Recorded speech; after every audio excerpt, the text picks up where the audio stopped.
Guten Tag, meine Damen und Herren, hier geht es um Autismus. Und heute um die Frage, stimmt es, dass einige Menschen mit der Diagnose frühkindlicher Autismus nicht in den verbalen Sprachgebrauch kommen? Ja, das ist richtig. Die Zahlen sind nicht ganz einheitlich. Sie gehen von 30 bis 50% der Kinder mit der Diagnose frühkindlicher Autismus starten ohne gezielte therapeutische Hilfe nicht in den verbalen Spracherwerb. Neurotypische Kinder beginnen in einem durchschnittlichen familiären Umfeld, in dem gesprochen wird, ohne weitere Intervention mit dem verbalen Spracherwerb. Kinder mit der Diagnose frühkindlicher Autismus zum Teil eben nicht.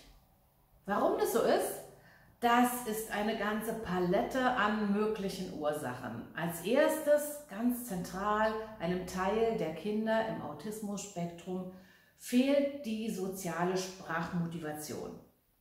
Neurotypische Kinder haben ein großes Vergnügen daran, mit anderen zu interagieren. Wir wissen, dieses große Vergnügen ist tatsächlich dadurch begründet, dass Sozialkontakte dazu führen, dass Glücksbotenstoffe ausgeschüttet werden. Und daher ziehen sie ihre Motivation für die Interaktion. Es macht Spaß, sehr simpel. Also es gibt eine Kommunikationsmotivation, die ist bei Kindern mit frühkindlichem Autismus mindestens eingeschränkt, manchmal fehlt sie auch ganz. Die zweite Ursache für das Ausbleiben einer Sprachentwicklung kann daran liegen, dass es Schwierigkeiten mit dem Nachahmen gibt. Auch das ist neurologisch begründet. Eine dritte Ursache besteht darin, dass es oftmals Schwierigkeiten in der zentralen Hörverarbeitung gibt. Das heißt, Kinder im Autismus-Spektrum können Schwierigkeiten damit haben, Geräusche zu differenzieren und zu filtern. Es ist dann schwierig herauszufinden, dass das, was Mama sagt, das Gleiche ist, ob sie es mit laufendem Radio im Hintergrund sagt, ohne laufendes Radio im Hintergrund, wenn ein Auto vorbeifährt, dass das Wort Mama das Gleiche bedeutet, wenn es Papa sagt oder Mama sagt oder Oma sagt, ob es mit einer tiefen Stimme gesprochen wird oder mit einer hohen Stimme gesprochen wird. Also zum einen Filterung der Wahrnehmungseindrücke, zum anderen Verallgemeinern, Generalisieren ist oft ein Lernhemmnis bei Kindern im Autismus-Spektrum. Und damit, sehen Sie, haben wir schon eine ganze Palette an möglichen Schwierigkeiten. Also die eingeschränkte oder fehlende Sprachmotivation, die Schwierigkeiten mit dem Nachahmen, einer der Hauptwege, auf denen das Kind, das neurotypische Kind Sprache erwirbt, dann Schwierigkeiten damit, die Wahrnehmungsreize zu verarbeiten, ein zentrales Wahrnehmungsverarbeitungsproblem, eine Schwierigkeit mit der Generalisierung von Wahrnehmungsinhalten. Und dann haben wir noch manchmal ein Problem mit der Automatisierung von Handlungs- und Sprechabläufen.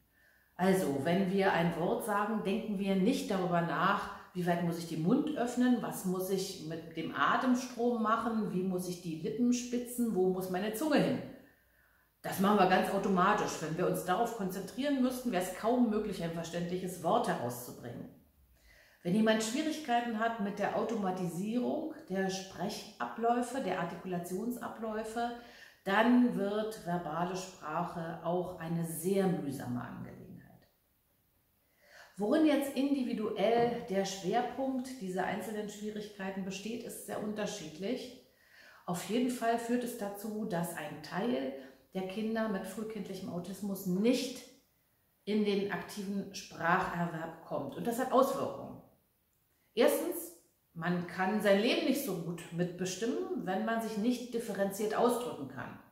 Das führt zu Frustration. Wir wissen, zweitens, es gibt einen klaren Zusammenhang zwischen mangelnden kommunikativen Kompetenzen und dem Auftreten von fremd- und autoaggressivem Verhalten. Also, es ist eine eingeschränkte Lebensqualität, wenn man keine Möglichkeiten der differenzierten Kommunikation hat.